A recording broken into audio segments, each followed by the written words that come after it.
أعوذ بالله من الشيطان الرجيم. بسم الله الرحمن الرحيم. وإذا أخذ الله ميثاق الذين أوتوا الكتاب لتبيننه للناس ولا تكتمونه فنبذوه وراء ظهورهم واشتروا به ثمنا قليلا فبئس ما يشترون. لا تحسبن الذين يفرحون بما آتوا ويحبون أن يحمدوا بما لم يفعلوا فلا تحسبنهم بمفازة من العذاب ولهم عذاب أليم. ولله ملك السماوات والأرض والله على كل شيء قدير. صدق اللہ العظیم. ترجمہ: اور جب اللہ نے عہد لیا کتاب والوں سے کہ اس کو بیان کرو گے لوگوں سے اور نہ چھپاؤ گے، پھر پھینک دیا انہوں نے وہ عہد اپنی پیٹھ کے پیچھے اور خرید کیا اس کے بدلے تھوڑا مول، سو کیا برا ہے جو خریدتے ہیں۔ تو نہ سمجھ کہ جو لوگ خوش ہوتے ہیں اپنے کیے پر اور تعریف چاہتے ہیں بن کیے پر، سو مت سمجھ ان کو کہ چھوٹ گئے عذاب سے، اور ان کے لیے عذاب ہے دردناک۔ اور اللہ ہی کے لیے ہے سلطنت آسمان کی اور زمین کی، اور اللہ ہر چیز پر قادر ہے۔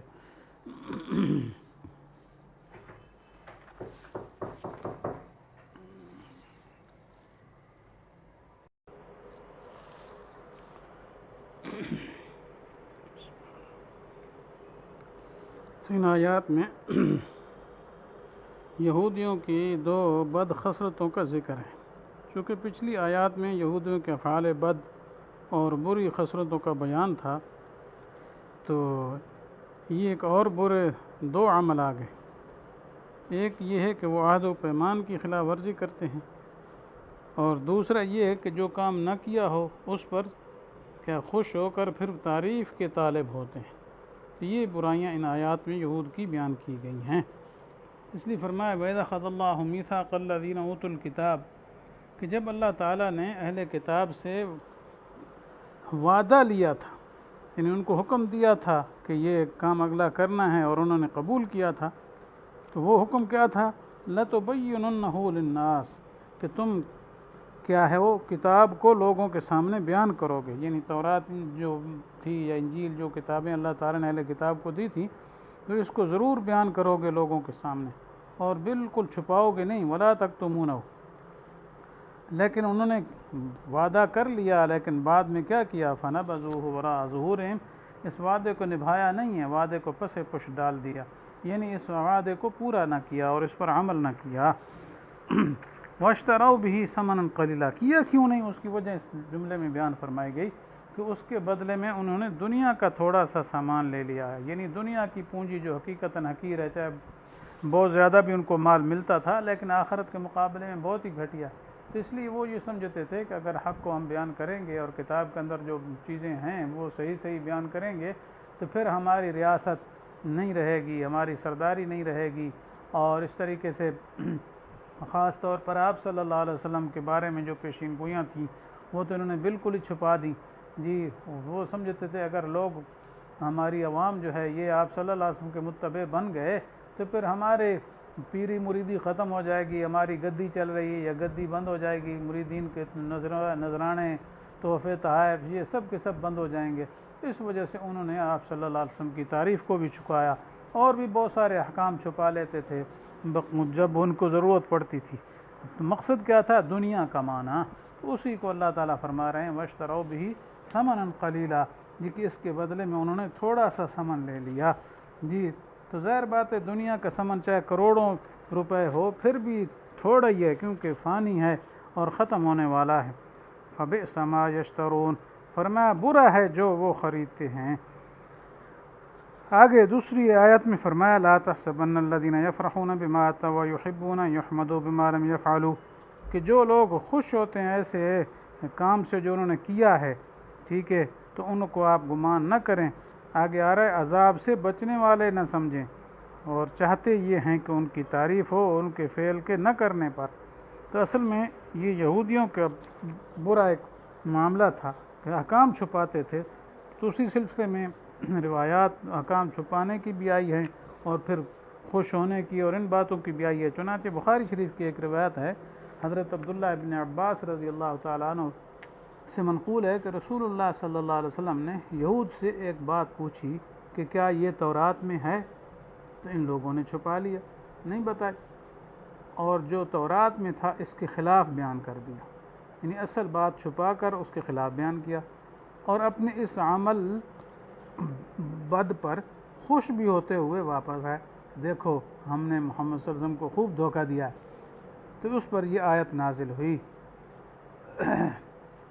اور باقی تعریف وغیرہ کے بارے میں آتا ہے کہ خصوصاً منافقین جو ہے وہ چاہتے تھے کہ ہماری تعریف ہو ایسے عمل پر جو ہم نے نہیں کیا، تو اس سلسلے میں بھی منافقین عام طور پر، وہ بھی اصل میں زیادہ تر یہودی تھے، ان کے طرز عمل یہ تھا کہ جب کسی جہاد کا وقت آتا تو بہانے کر کے گھر بیٹھ جاتے،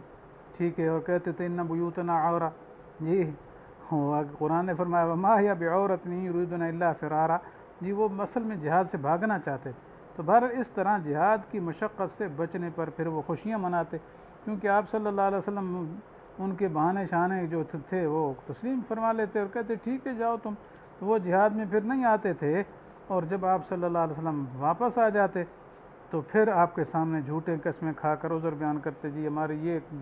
مسئلہ تھا، تو یہ بیماری تھی، تو یہ تھا، تو وہ تھا، تو انہیں اپنی طرف سے کیا ہے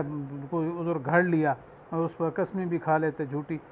اور پھر یہ اس کے ان کو طلب بھی ہوتی کہ ان کے اس عمل پر تعریف کی جائے، جی تو مقصد کام کیا ہی نہیں ہے اور پھر بھی چاہتے تھے ہماری کیا ہو، تعریف ہو۔ تو اسی کو فرمایا جی کہ وہ یہ چاہتے ہیں جی کہ ان یحمدوا بما لم یفعلوا، جی یحبون ان یحمدوا، وہ یہ چاہتے ہیں کہ ان کی ایسی بات پر تعریف ہو جو انہوں نے کیا نہیں ہے۔ تو پھر فرمایا فلا تحسبنہم بمفازۃ من العذاب، ان کو آپ عذاب خاص سے بچنے والا مت سمجھیں، یعنی ضرور ان کو عذاب خاص عذاب ہے، دنیا کا عذاب ہے، تو یہ عذاب ضرور ان پر آئے گا، پکڑے جائیں گے دنیا میں بھی۔ اور آگے فرمایا وَلَهُمْ عَذَابٌ علیم، ان کے لیے دردناک عذاب ہے، وہ مراد آخرت کا ہے، مطلب دنیا میں بھی عذاب ہوگا اور آخرت میں بھی ان لوگوں کو عذاب ہوگا۔ تو بہرحال اس آیت سے ایک تو عہد و پیمان کی خلاف ورزی کی مذمت ہے، دوسرا یہ ہے کہ انسان نے جو فعل نہ کیا ہو اس پر بھی تعریف کا خواہش مند ہو کہ میری تعریف کی جائے، اس فعل شنیع کو بیان کیا گیا ہے کہ یہ بھی غلط ہے۔ تو اب اس سے یہ ہے چند مسائل، ایک تو یہ ہے کہ ایک آدمی نے ایک عمل کیا ہی نہیں اس پر تعریف، جی تو یہ بھی مذموم ہے۔ ایک شخص یہ ہے کہ اس نے برا عمل کیا ہے پھر کہتا ہے کہ برے عمل پر بھی میری تعریف ہوتی ہے، تو انتہائی مذموم ہے، جی۔ اور ایک آدمی یہ ہے کہ اس نے کوئی عمل جائز کیا ہے تو پھر تعریف کا مستحق ہو، یا نیک عمل کیا ہے تو کیا تعریف کا وہ طالب بن سکتا ہے یا نہیں؟ تو فرمایا اگر وہ تعریف کا طالب بنتا ہے یا اہتمام اور انتظار میں رہتا ہے کہ لوگ میری تعریف کریں، میں نے یہ نیکی کی ہے تو اس کا اہتمام کرے تاکہ لوگوں تک بات پہنچے اور میری تعریف ہو خوب، جی تو یہ بھی برا ہے۔ البتہ ایک آدمی کے دل میں ویسے ایک طبعی خواہش ہوتی ہے کہ میں نیک کام کروں، نیک نام بنوں، لوگ مجھے برائی کی بجائے اچھائی سے یاد کریں، لیکن اس کا اہتمام نہ کرے کہ میری نیکی کی شہرت ہو، یہ ہو وہ ہو، ویسے نیک کرے اور وہ یہ چاہے کہ میں برا مشہور نہ ہو جاؤں، اچھا ہی مشہور ہو جاؤں تو ٹھیک ہے کوئی بات نہیں، لیکن اس کا اہتمام نہ کرے کہ میری اچھائی ہو اور میری تعریفیں دنیا میں ہوتی رہیں، نہ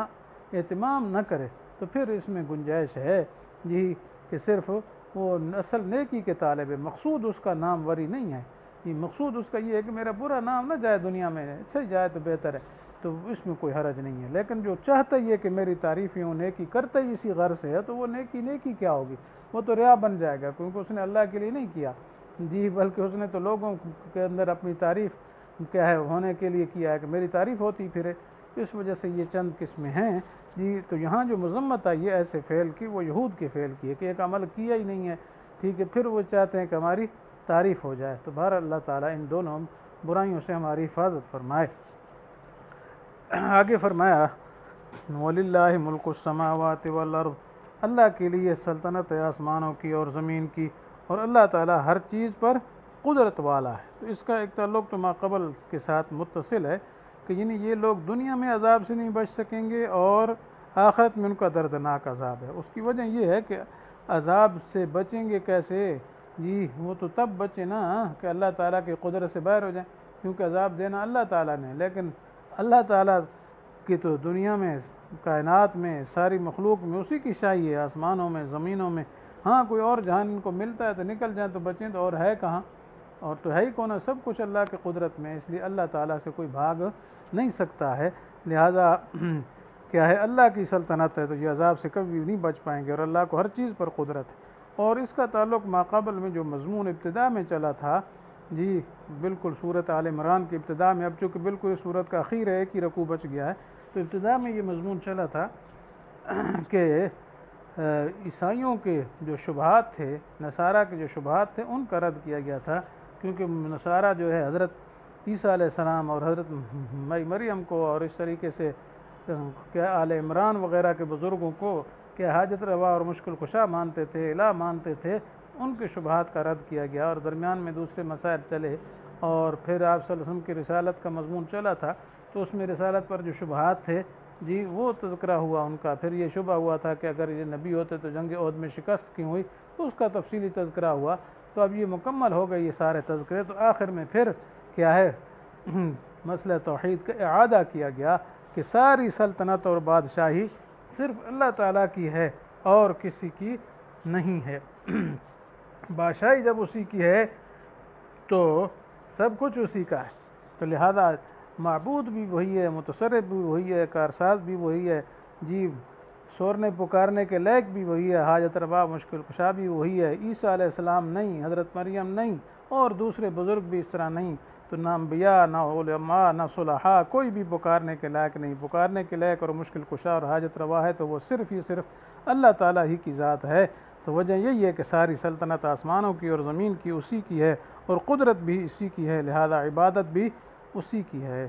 جی اللہ تعالیٰ سے دعا ہے کہ اللہ تعالیٰ یہودیوں کی ان خصلتوں سے ہمیں بچائے، اور اللہ تعالیٰ ہمیں صحیح نیکی کے راستے پر چلا دے، اور اپنے حق عقیدے کو بنانے کی توفیق نصیب فرما دے۔ آمین۔ وآخر دعوانا ان الحمد للہ رب العالمین۔